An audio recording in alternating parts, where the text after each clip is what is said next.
Olá pessoal, tudo bem? Eu sou o Matheus, Eu sou a Alessandra. nós somos do SOS País no Exterior e a gente hoje vai falar do assunto como escolher o melhor país para você e para sua família. Esse é um tema que a gente lá em 2013, 2014, estava pensando, né? Então até a gente escolheu o país que a gente veio, a gente pensou em alguns outros e tal. E é um momento bem difícil, a gente lembra disso aí, tem muita coisa que tem que pensar. Então assim, para ajudar você, a gente elencou aqui, a gente fez aqui um brainstorm rapidinho aqui, a gente elencou os principais pontos, né? Primeira coisa que a gente levantou é o seguinte: você ir sozinho para o exterior e você com a família é totalmente diferente. Então, assim, se você já fez intercâmbio, teve alguma experiência de turismo e tal, e você agora vai com família, então já pode mudar aí o mindset que realmente você vai ter que colocar muito mais coisas na balança, né? Por exemplo, parte de horário de trabalho, disponibilidade de escola, parte de seguro-saúde, parte de localização, moradia, então por aí vai. Então a primeira coisa que a gente já destaca é isso aí, né? Se você tem aí uma vontade, né, desde novo, tal, de tal país, você sonha que tal país, talvez pode ser que seja ele mesmo, mas é bom você dar uma pensada, né? A outra coisa que a gente comentou antes de ir para os pontos mesmo em si, é que o casal ele vai ter que fazer algumas concessões, né, Lê? Priorizar a estabilidade, priorizar a perspectiva de futuro. Então, às vezes a gente tem um sonho aí de morar em tal país, mas quando você já é casal, você já tem que fazer as concessões pro outro. Quando você tem filhos, aí realmente, então tem que pensar em muito mais coisas, tá? Eu vou começar falando. Primeira coisa que a gente aí como pai pensa, e claro, a mãe também, é a parte de trabalho, né? Disponibilidade de trabalho, né? Então o país ele tem que ter uma certa estabilidade. A primeira coisa que a gente tem que pensar é um país estável, né? Então, assim, você não vai sair do Brasil para ir passar perrengue, aperto em outro país, né? Mas às vezes o que se vende aí no Brasil não é exatamente a realidade. Então, o importante é buscar essas informações sobre a economia do país, informações sobre o mercado de trabalho, como é esse mercado de trabalho, como é o imigrante quando chega aí. O imigrante ele vai ter direito a algum benefício, vai ter direito à aposentadoria, vai ter algum seguro caso ele se machuque trabalhando. Então eu já começaria aí pela parte de trabalho, entender o mercado de trabalho, como é, né? Outra coisa que pouca gente fala é o seguinte: às vezes você tem que escolher, além de uma economia estável, um país que tenha uma economia diversificada. Se você vai para um país que é muito forte, por exemplo, na indústria só, e não tem o segmento de serviço, você pode, numa crise, passar mais perrengue do que se estivesse no Brasil. Então, por exemplo, a gente está no Japão, então a Alessandra já deve ter conversado com as amigas dela, eu conversei muito com meus amigos. A crise de 2008, né, o pessoal fala até hoje, né, tinha muita gente foi parar debaixo da ponte e tal, porque naquela época a economia do Japão tinha aí muita dependência da americana e tal, e parece que foi pior que no Brasil, né? Muita gente teve que voltar. Então, assim, buscar um país, então, que não dependa só de turismo, que não dependa só de um segmento, um país que tenha mais... Pô, mas tá querendo um país muito perfeito. Não, mais ou menos. Pega um país que nem onde é que a gente tá agora, o Japão de hoje, você pega a França, a Inglaterra, a Alemanha, a Austrália, Canadá, que não depende de uma coisa só. Então é bom procurar países que tem essa... Portugal já não é um exemplo, né? Um país com uma economia bem pequena, tem muito brasileiro indo para lá, então qualquer chacoalhada pode atrapalhar, né?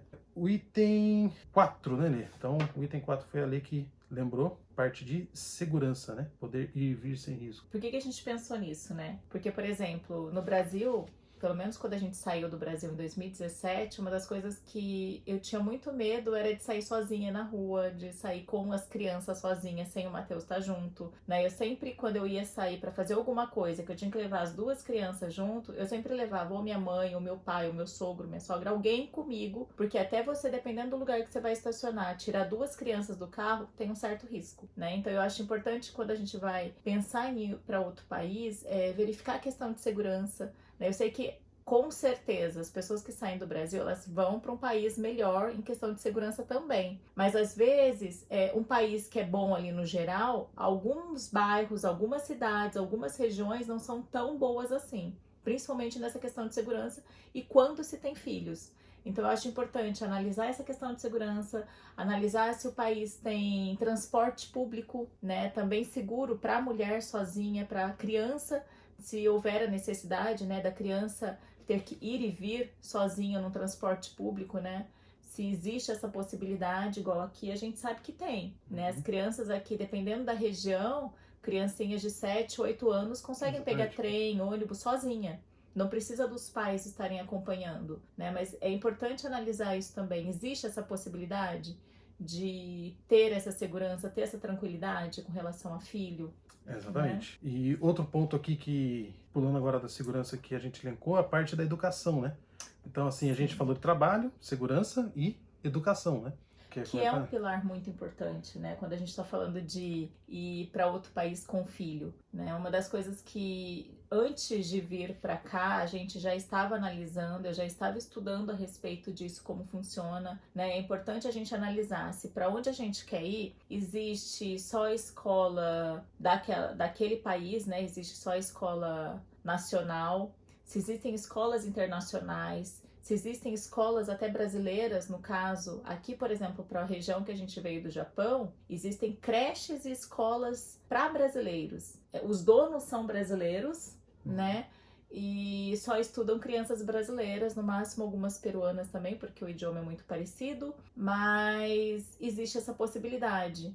Então, por exemplo, é importante analisar se tem essa possibilidade, principalmente no caso, por exemplo, se você for para algum país em que os seus filhos não falem a língua local, né? Talvez seja interessante analisar isso. E ver também se tem apoio, né? Uma coisa interessante aqui, na região que a gente está, não é o Japão inteiro, mas na região que a gente está, então aí outra coisa para vocês prestarem atenção, se a região que você está pensando em ir, se a cidade que você escolheu, tem esse apoio para estrangeiros. Então, se vai ter ali aula particular, que teve, no caso, a gente teve, antes das crianças entrarem aqui na escola japonesa, no caso, na cidade aqui, na região que eu ouvi falar que todas as cidades da região, tem um serviço da prefeitura que eles ensinam aqueles alfabetos hiragana e katakana e alguma coisinha de kanji básico para a criança entrar na escola, né? Então, porque é muito diferente e tem.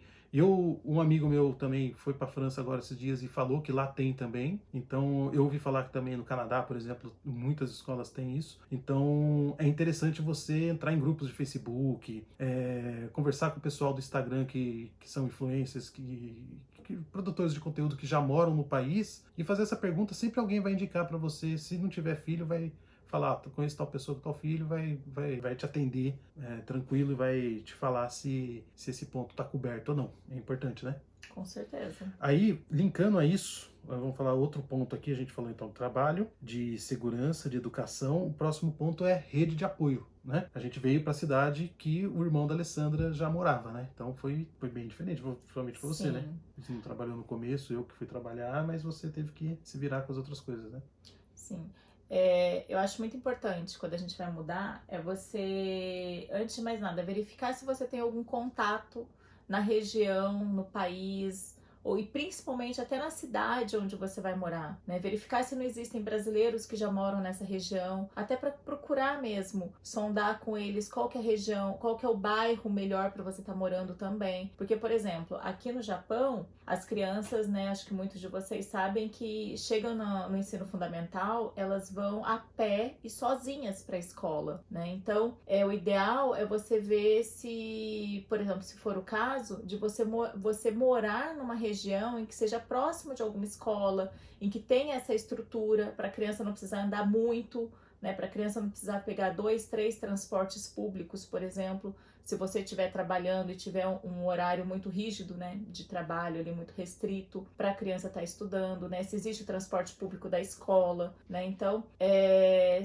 importante você buscar informações com outras pessoas que já moram na região onde você está querendo. E se for possível, que é melhor ainda, que foi o nosso caso, por exemplo, é ter contatos que já morem nessa região, né? Eu acho que isso foi muito importante pra gente no começo, porque quando você cai de paraquedas num país novo, né, existe muita burocracia, existe muita coisa que a gente tem que fazer logo de cara, principalmente nos primeiros dias, nos primeiros meses ali, nas primeiras semanas naquele país, né? Então você tem que se registrar em prefeitura, registrar documento em um monte de lugar, registrar documento para buscar escola, procurar, né, se você não consegue tem lugares que já consegue direto do Brasil, né? Você conseguir alugar um apartamento, por exemplo. Mas aqui, no caso, se você quiser pegar um apartamento particular, você tem que estar aqui para conseguir fazer isso. E às vezes exige um garantidor, né? No Brasil, eu esqueci o nome como falava no Brasil, mas precisa de uma pessoa... Tipo um fiador, né? Fiador, Precisa de um fiador, alguém que possa se responsabilizar caso aconteça alguma coisa com você. né? Cada caso é um caso, mas você ter um conhecido, você mesmo como adulto ali, pai de família, se você tiver uma pessoa que você consiga se apoiar e tirar uma dúvida, pode ser a dúvida mais bobinha que seja, já dá um alívio, já dá uma, Já né, dá uma certa segurança. Né? segurança, dá uma diminuída da ansiedade. E a gente sentiu para as crianças também, né? Com certeza. Como o Pedro e o Paulo vieram pequenininhos e tinha aqui a casa da tia ali, do tio, tinha uma priminha, realmente eles ficaram muito mais tranquilos. Se não tivesse ninguém, a criança sente muito. A gente viu já no começo, quando a gente chega no aeroporto, ele sabe o que está acontecendo. O Paulo tinha 3 anos na época, mas, entrou num avião, daqui a pouco ele entrou num outro. Fica lá 15 horas em um, 12 horas em outro, opa, perto de casa eu não tô. Então eles ficavam bem agarrados a gente mesmo. Quando chegou aqui e viu que tinha alguém falando ali o idioma dele, um tio dele que ele já conhecia e tal, foi muito bom, né? Foi um alívio. Então, se puder encontrar, então assim, coisas que você vai ter que pôr na balança, né? Então, a gente já falou de trabalho, a gente falou já de segurança, educação, falamos de rede de apoio. Agora, uma coisa que a Alessandra, como psicóloga, pega bastante no pé do pessoal aqui, é o lazer. Sim. Escolher uma região que tenha bastante parque, bastante natureza, muita coisa gratuita, que no começo você precisa ter Precisa ter um Tem a disponibilidade de lugar, né? Para criança se divertir, para vocês pais se divertirem, né? Eu acho importante ter esse espaço da família, sabe? E que de preferência seja gratuito, né? Porque a gente sabe que no começo a gente gasta muito com a ida para um país no exterior. Então, assim, se você puder escolher regiões que tenha bastante infraestrutura, bastante oportunidade de lazer, em que a criança possa estar ali brincando num lugar tranquilo, seguro e divertido, isso conta muito e vai ajudar muito, muito, muito na adaptação das crianças. É uma coisa que a gente percebeu logo de cara, né? Igual a gente veio morar numa região em que nosso primeiro apartamento juntos mesmo, o primeiro mesmo de tudo, a gente conta num outro momento, mas o apartamento que a gente veio morar mesmo enquanto família, a gente escolheu uma região que foi bem legal, que inclusive tem um rio perto, um lugar bonito para a gente fazer caminhada, para as crianças andarem, né? Tem parquinhos perto aqui para eles poderem andar e ir a pé, né? Pra gente ir a pé. Então eu acho super importante isso. Até pro adulto, né? Quando tá estressado, começo difícil, às vezes trabalha em horários por turno e tal, e você poder perto de casa, natureza, não precisa nem pegar um trem, só sai de casa, põe um tênis, põe uma bermuda e vai caminhar, mesmo no frio mesmo dá para sair, e consegue fazer uma caminhada, fazer uma corrida, andar de bicicleta em um lugar bonito, já vai dar uma aliviada na tensão dos primeiros anos, né? Que é bem... Com certeza, ajuda muito na saúde mental. Exatamente. Então, lazer também. Então você. Isso é uma coisa para ficar muito esperto. Às vezes, pouca diferença de uma cidade para outra, coisa de 20, 30 quilômetros para um lugar ou outro que você escolha, você às vezes vai para um lugar que não tem nada. Aqui acontece muito isso no Japão, né? Sim. Então, assim, a gente veio para uma cidade, demos sorte que a cidade que o irmão dela estava já é uma cidade bem legal, assim. Mas a gente trabalha com muitos brasileiros hoje, né? A Alessandra atende como psicóloga vários brasileiros, assim, atende os pais também, né? Não só as crianças. E muitos foram para o lugar que, assim, arrumaram um emprego lá primeiro. Então, tomar esse cuidado. Se o emprego lá tá muito fácil, é porque muita gente não quer ir. Então, foram parar lá num buraco que não tinha nada, tal, e depois, para lutar para conseguir sair de lá e ir para um lugar melhor. Então, às vezes, um país desenvolvido, geralmente a gente vai para um país mais forte, desenvolvido, tem áreas também que às vezes não tem nada, não tem lazer. O foco é uma área industrial e tal. Então, tomar cuidado com isso aí, né? Com certeza. Então, o próximo item que a gente falou também, a gente tá falando os pontos mais importantes, né? Sim. Então, agora a gente vai falar um aqui mais chato, né? Mas que é importante a gente falar sobre ele. Tem que falar, exatamente. Entender, ler bastante, saber relevar muita coisa, saber estudar muita coisa sobre discriminação, né? Principalmente eu escrevi aqui enraizada, né? Porque a gente já notou, tem discriminação de indivíduos, que é uma coisa, e às vezes você tem uma discriminação que é mais enraizada na cultura do país mesmo, né? Então, tentar entender isso antes, e mesmo que você decida também, você se preparar, porque vai ter situações que você vai ter que enfrentar, né?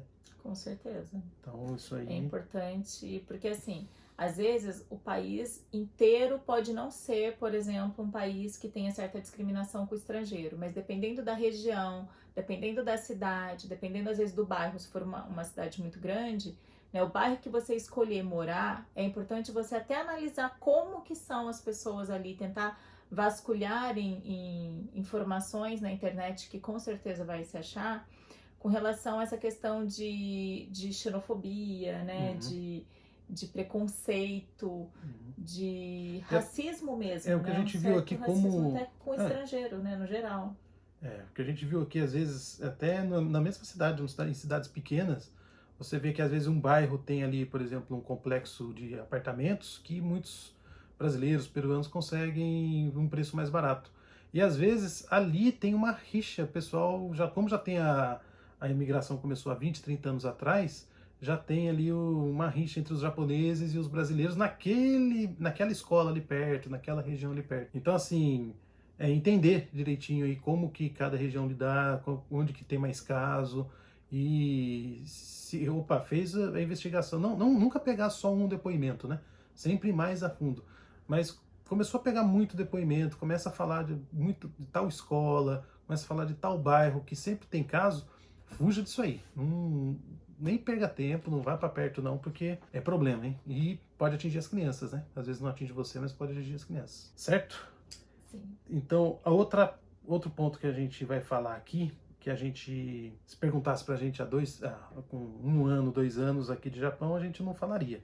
Mas hoje a gente fala, né, que é a facilidade de ir ao Brasil. Facilidade tanto assim, de você ter uma férias, de você conseguir flexibilidade, um mercado de trabalho que seja mais moderno, que tenha mais formas de você ser flexível em relação a pegar férias e tal, quanto a distância. No nosso caso aqui, onde o bicho pega mesmo é a distância, né? E realmente hoje já é uma coisa que a gente não... Porque querendo ou não, aqui, para vir para cá, a gente tem que pegar 2 aviões, né?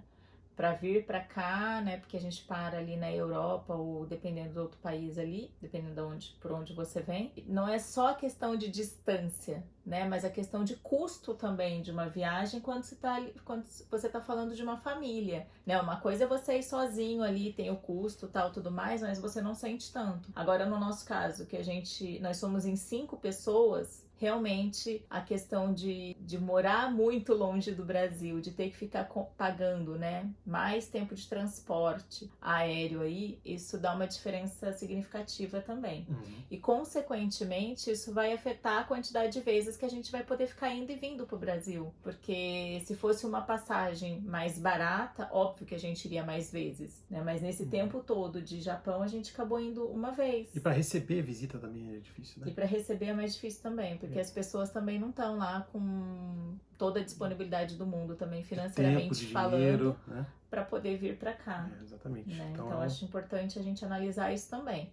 Existe a possibilidade de ir e vir, é uma região fácil, claro que isso não é o ponto mais importante, mas é um ponto a se analisar depois que você já está um certo tempo até pensando sobre para onde ir. Isso mesmo, então a gente falou, vamos relembrar aqui, de trabalho, a gente falou de segurança, falamos também de educação, falamos de rede de apoio, falamos de lazer, falamos de discriminação, falamos de facilidade de ir ao Brasil, e uma coisa também que a gente começa a pensar muito quando tá aqui já, e a gente não fala lá no Brasil, né? Que é quanto à política de imigração. O que é isso? A política de imigração são as regras que ditam ali o que o imigrante vai ter direito, quais são os vistos que são disponíveis, quando seu filho completa a maioridade, o que acontece com ele, consegue ficar com você, ele vai precisar arrumar um trabalho para continuar também. Existe uma regra bem clara de como você consegue a residência permanente, como você consegue uma cidadania, como você consegue uma naturalização. Então, assim,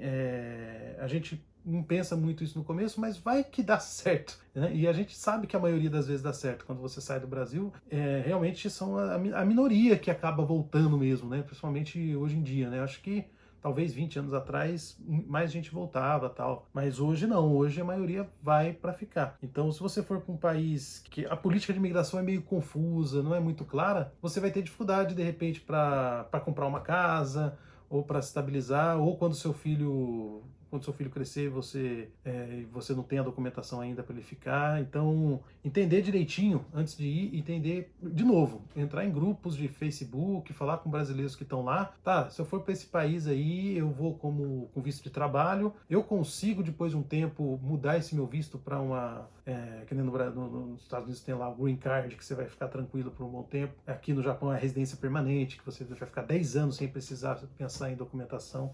Então é bom entender isso aí, né? Desses itens, quer falar uma coisa? Acho que é isso, né? É isso. Falei tudo, né? E por último, gente, para encerrar, tem mais algum ponto, Lê, que você lembrou agora falando aí? Eu acho legal que a gente não citou aqui, mas é importante falar também da questão de saúde. Isso, eu só comentei rapidinho no começo, né? Sim, mas assim, até verificar como que é a questão de seguro-saúde, se existe o seguro-saúde para estrangeiro, né? Se você, quando você se registra no governo local, né?